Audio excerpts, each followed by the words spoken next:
is The Thing with Feathers, written around 1861. It's a popular poem by American poet Emily Dickinson. Hope is metaphorically transformed in a strong-willed bird that lives within the human soul and sings its song no matter what. And essentially, this poem seeks to remind readers of the power of hope and how little it requires of people.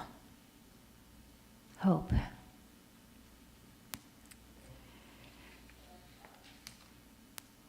There's a story about a little guy named Nasruddin. He was a Turkish wise man, and I've spoken of him often. He's, I say wise, but he's also a little impish, and he can get himself into situations. He has a sense of humor. One day, he began talking to a man from another town, and the man just kept going on and on and on about his problems, and he wasn't happy. There was no joy in his life. He spent all of his money on things, and he had a lot of money, things and trips and just all sorts of things. But he had no joy. He said, "I have yet to find it." And as the man was speaking, Nasruddin grabbed his bag and ran off with it. So the man chased him, and Nasruddin ran out of sight, and soon he hid behind a tree, but not before leaving the man's bag out in the road where he could find it. So the man came running and running and running, saw his bag. All of a sudden, he smiled and was tremendously joyful. And Nasruddin said, he turned to him, he said, "You know what? That's one way to bring joy to an unhappy man." Steal his bag and let him find it. We're talking today about the importance of hope in our lives. Hope carries a mystical energy. I don't know if you're aware of that. It's mystical, actionable, and it's beyond wishing. Hope is a creative energy that pushes out in front of you to bring you what you desire. It's sacred and beautiful. It's the miracle that occurs when you accept that sliver of light that we talk about every so often, that sliver of light that allows just a little bit of hope to come in. Brings you out of the depths of despair, desperation, hopelessness, or depression. And I think looking around this room, I don't know every case for certain, but I imagine each one of us at some time has found ourselves to have a little bit of despair, maybe hopelessness, feeling of losing hope.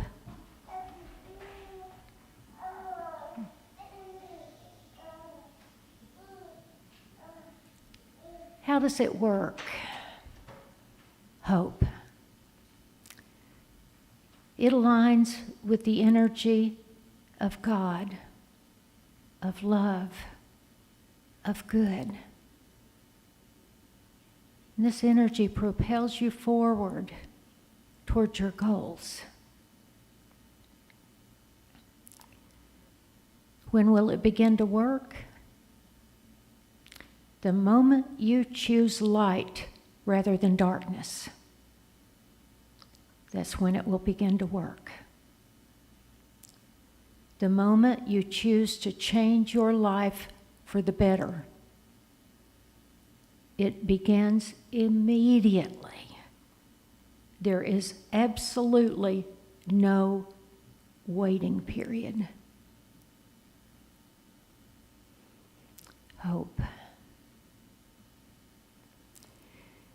We were talking in a board meeting a couple of months ago, and we also have some jokesters on our board and keep it light. And we were talking something about, I don't know, we said something, or no, it wasn't a board meeting. We were in our Healing Wednesday meeting.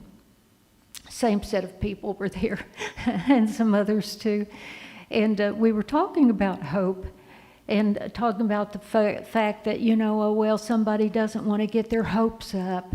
And Matt, he's another comedian, he said, oh, well, poor thing. Wouldn't want to get your hopes dashed, would you? Poor thing gets their hopes up. And he was making a jest of that. And that's the truth. Why not get your hopes up?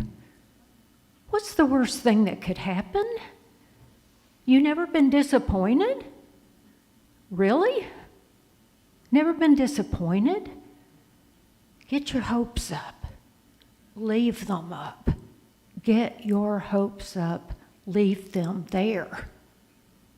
Don't ever, ever let your hope die out in you.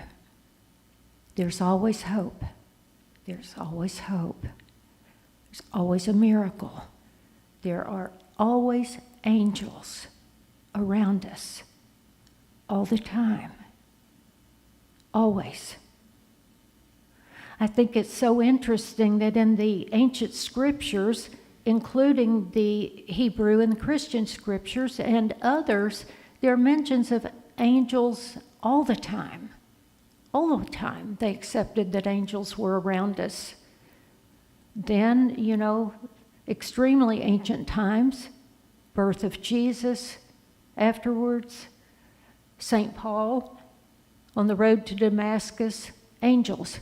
And yet now, in our secular and spiritual world, people act like it's taboo to speak about angels, our guardian angels, our helpers, the spirit world that's there to assist you at any time.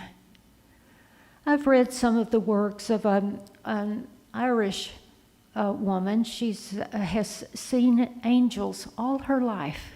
Her name is Lorna Byrne, and she's just a wonderful, wonderful lady. I love reading whatever she has written. And she said that since she can remember, she has always seen angels. And she can tell when someone is hopeless because she says there's a difference between a loss of hope and depression and some of the other feelings that we have. That she will see just a team of angels around someone, lifting them up, whispering in their ear, encouraging them, telling them, you can do this. You can do this. You can.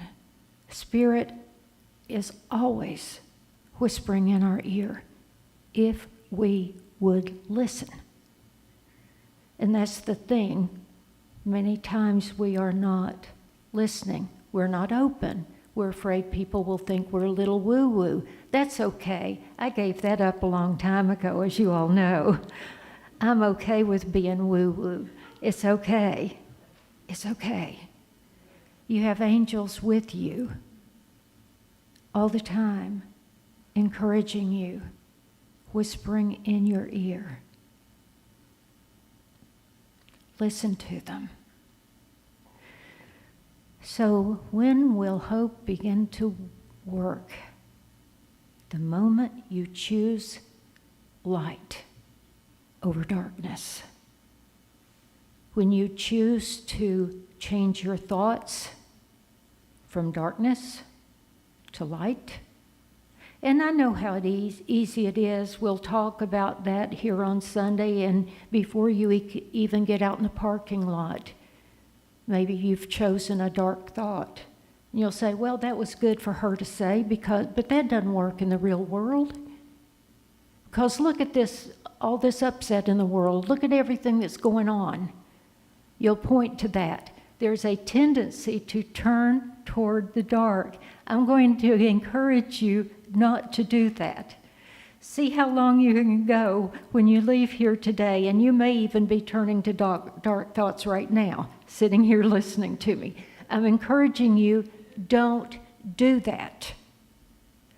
I don't care what's going on in the world. I don't care what it looks like. The world's not coming to an end. Nothing's happening like that. Just go out, take your light with you, and do your absolute best. And you will bring light to others, and you will be accomplishing the mission for which you were sent to this earth. You're here for a reason. And speaking of that, you may feel like you're always on a mission to find what that reason is for your life. Your life today is all you need to really focus on. And focus on being the light wherever you are, with whomever you come into contact, and bring light into their world. They'll notice. You will lift them up.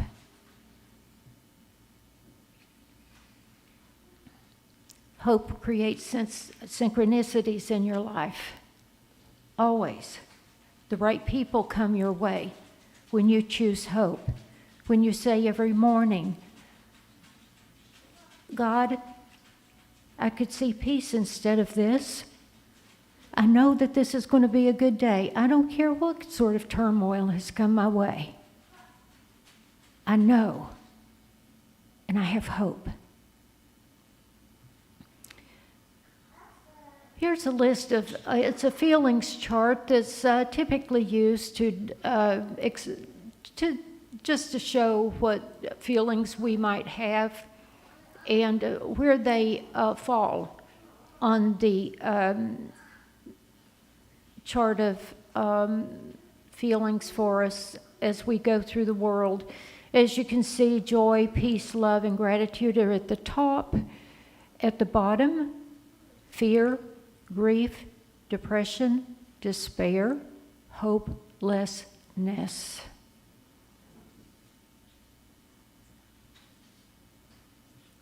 If you're ever feeling hopeless, here's a prayer that you can use. God, please take this cloud of darkness from me, so I will feel joy again. That's simple. Just think it. Take this cloud of darkness from me. Now, depression can happen to any one of us. Hopelessness, sense of despair. It can happen to any person. It can happen so subtly from one day to the next that you really don't catch it unless you're looking for it.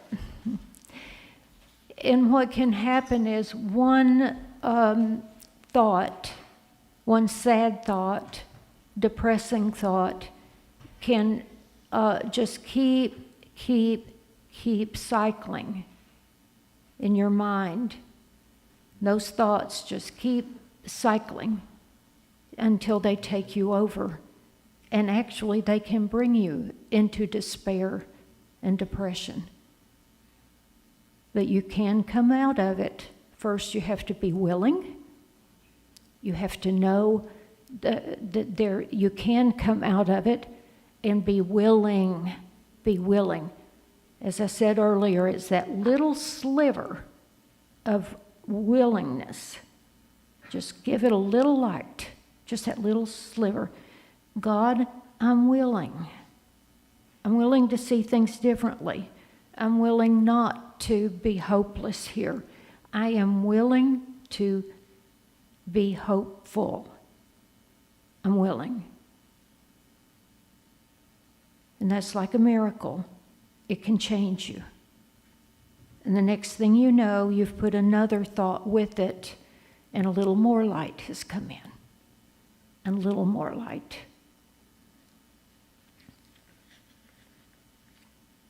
God, take this cloud of darkness away from me so that I might feel joy again.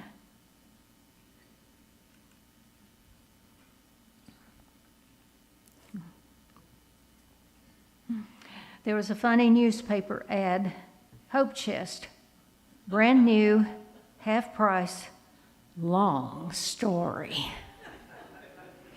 Long story. Does everybody know what a hope chest was?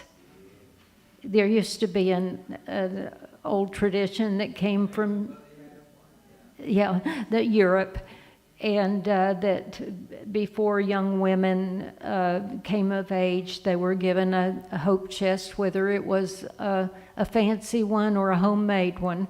And it was to start storing things for when they would go out in the world, marry, and have their own linens, their things to keep house with. And that's what it was. So I thought this was so cute. Long story, never used. Anybody have a hope chest like that? Never put your hopes in there? No? Anybody can tap in to the energy of hope. And it's like a miracle. Once you think one thought above the situation you're in right now and shed some light on it and pray that way, God, I could see things differently. I could heal. I know that everything is getting better and better. My life is getting better and better all the time. Our lives, dear ones, are a precious gift. They're a precious gift. Instead of spending our days worrying about the past, and as the Daily Word said today, releasing is like a miracle of its own. Once you can release things that happened to you in the past or things that you did in the past, forgive yourself and others. Once you can release those, quit worrying about the future and live for today. Have hope. Know beyond a shadow of a doubt that you have come to this sacred sanctuary today for a reason. And I hope one of the reasons, is that you wanted to shed a little light on a possible dark place in your life. And we're praying for miracles all around that will accomplish that. There's a true story of a woman named Ivy Olson, and she was recently divorced. She did not know what in the world was going to happen to her. She and her two boys were coming. It was going to be the Thanksgiving holiday soon. They hardly had enough food for another day. And she had lost hope.